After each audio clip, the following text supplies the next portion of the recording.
رسولوں کی اور ایمان والوں کی دنیاوی زندگی میں مدد کرتا ہے اور قیامت کے دن بھی ان کی مدد کرے گا، اور اس کی صورت یہ ہوگی کہ نام اعمال لکھنے والے فرشتے پیغمبروں اور ایمان والوں کے حق میں کفار کے خلاف گواہی دیں گے۔ ٹھیک ہے نا؟ اچھا، اب آپ کو یہاں یہ بات بتاتا چلوں، اب تو وہ حضرت دنیا میں نہیں رہے، لیکن جب بھی ہم کراچی تبلیغی اجتماع میں جایا کرتے تھے، علماء میں حضرت کا بیان ہوا کرتا تھا، اور عوام الناس میں بھی اکثر مغرب کا بیان حضرت ہی کا ہوا کرتا تھا، اور یہاں سے شروع ہوتا تھا کہ میرے پاس چند مجاہدین آئے، میرے پاس چند مجاہدین آئے۔ میں نے ان کو کہا کہ دعوت کا کام کرو، پھر اللہ کی مدد آتی ہے۔ دعوت چھوڑنے کی وجہ سے تمہارے ساتھ اللہ کی مدد نہیں ہے۔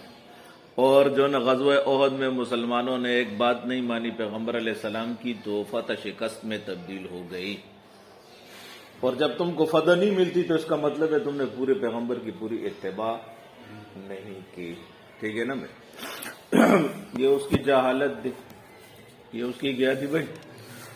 جہالت تھی۔ اور جب علماء اس کو پکڑتے، غریب کے پاس کوئی جواب بھی نہیں ہوتا تھا۔ باولپور میں کیا نام ہے، یہ خود بھی باولپور کا تھا، اور مولانا مسعود اظہر صاحب بھی باولپور کے ہیں، وہاں پکڑے تھے اس کو۔ یہ کہہ رہا تھا کشمیر میں جو جہاد ہو رہے وہ جہاد نہیں ہے، وہ تو زمین کے قبضے کے لیے ہو رہا ہے۔ تو مولانا مسعود اظہر صاحب نے اس کو کہا کہ بھائی بات یہ ہے کہ فقہا نے لکھا ہے کہ جو زمین مسلمانوں سے کفار چھین لے، مسلمانوں پہ فرض ہے کہ اس زمین کو دوبارہ کفار سے حاصل کرے، تو زمین کے لیے لڑنے بھی جہاد ہے۔ جبکہ وہ کفار نے مسلمانوں سے قبضہ کیا تو مسلمانوں پہ فرض ہے اپنے حق کو چھین کر لینا۔ یہ تو کیسے کہتے کہ یہ جہاد نہیں ہے؟ فقہا نے لکھا، کہتے میں فقہا کو نہیں مانتا۔ جواب آگے کیا تھا؟ فقہا کو نہیں مانتا میں۔ جب آدمی پھنس جاتا ہے پھر اسی طرح ہوتا ہے، پھر کہتے میں اس کو نہیں مانتا، میں اس کو نہیں مانتا، پھر اسی طرح ہوتا ہے۔ دوسری بات یہ کہ وہ بیوقوف یہ کہا کرتا تھا کہ وہ جہاد نہیں ہے جس کے اندر شکست ہو جائے، وہ جہاد نہیں ہے جس کے اندر کیا ہو جائے بھائی؟ شکست ہو جائے۔ وہ جنگ ہے، جہاد میں شکست ہوتی نہیں ہے، اس کے الفاظ میں نے کئی دفعہ سنے۔ آپ لوگ پتہ نہیں کراچی اجتماع جاتے ہیں، لیکن آپ لوگ وہ کھا پی کر گھوم پھر کر آ جاتے ہیں، پتہ کچھ نہیں ہوتا کون سے تبلیغی بزرگ کون سی گمراہی کی بات کر رہے ہیں۔ اکثر تو علماء ان میں ہوتے نہیں ہیں، بیچارے ممبر پر بیٹھ جاتے ہیں، فاطمہ تو بزۃ منی کو نعوذ باللہ بزۃ منی پڑھتے ہیں، اقرا بسم ربک کو جو ہے کچھ اور پڑھ رہا تھا ہمارے مانسرہ میں ایک تبلیغی مرکز۔ اب عالم تو ہوتے نہیں، ان کو 100 دفعہ سمجھایا جاتا ہے کہ بھائی رائیونڈ میں کہ بھائی تم عالم نہیں ہو، تم قرآن اور حدیث کی عبارت نہیں پڑھا کرو، لیکن وہ چونکہ ممبر پر بیٹھنے کے وہ چڑھ جاتے ہیں نا نشہ کہ میں بھی کچھ ہوں۔ ٹھیک ہے نا بھائی؟ تو وہ پھر اسی طرح یہ انجام اس کے یہی ہوتے ہیں۔ تو کہہ رہا تھا باولپوری صاحب کہ میں تو ان کے خلاف اتنی سخت آپ زبان نہیں استعمال کرا، ورنہ آپ مفتی رشید احمد لدھیانوی رحمۃ اللہ علیہ کا سنیں، اس کا کفر کا فتویٰ اس کے اوپر، منکر جہاد ہونے کی وجہ سے، نکاح فاسد ہونے کے بھی فتویٰ ہے۔ بہت سارے علماء کے اس کے متعلق بہت عجیب عجیب فتوے ہیں، جو بڑے بڑے لوگ ہیں۔ میں تو وہ زبان استعمال نہیں کرتا، لیکن میں آپ کو مسئلہ سمجھانے کے لیے کہہ رہا ہوں کہ وہ یہ کہہ رہا تھا کہ جس میں شکست ہو جائے وہ جہاد نہیں ہے۔ اور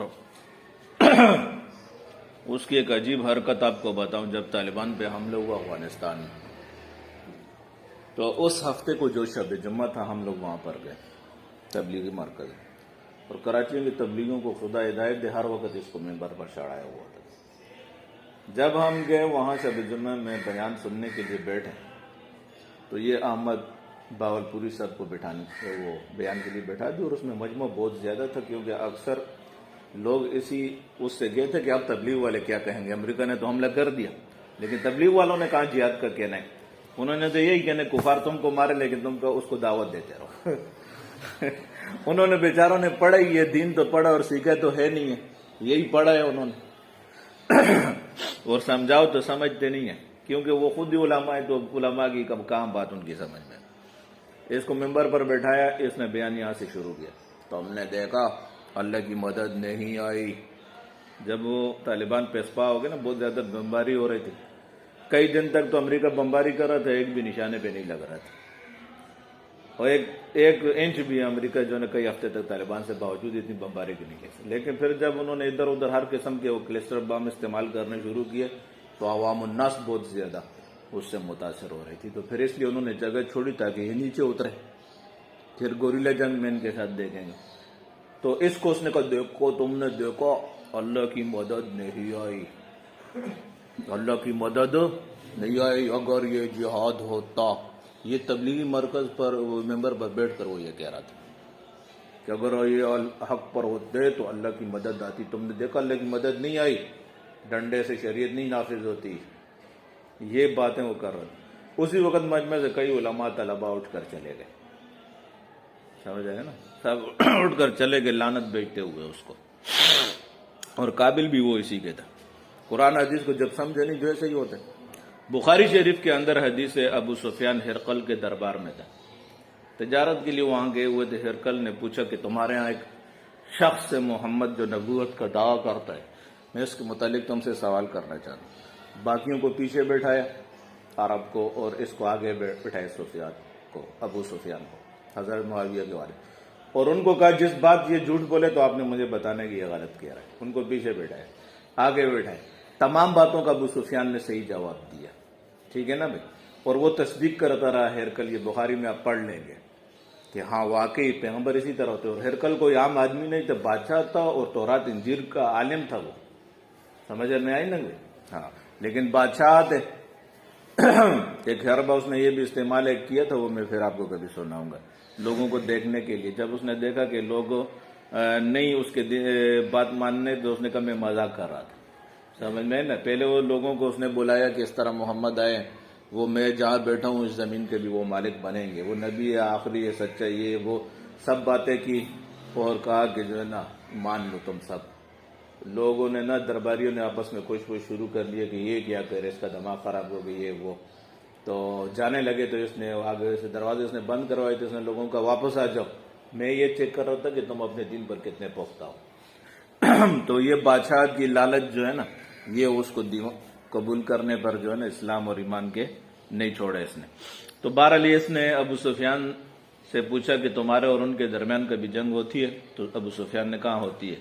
کہاں کیا ہوتا ہے اس میں؟ کہا ینال منا و ننال منا، کبھی وہ جیت جاتے ہیں کبھی ہم جیت جاتے ہیں. سمجھ میں آئی نا بات؟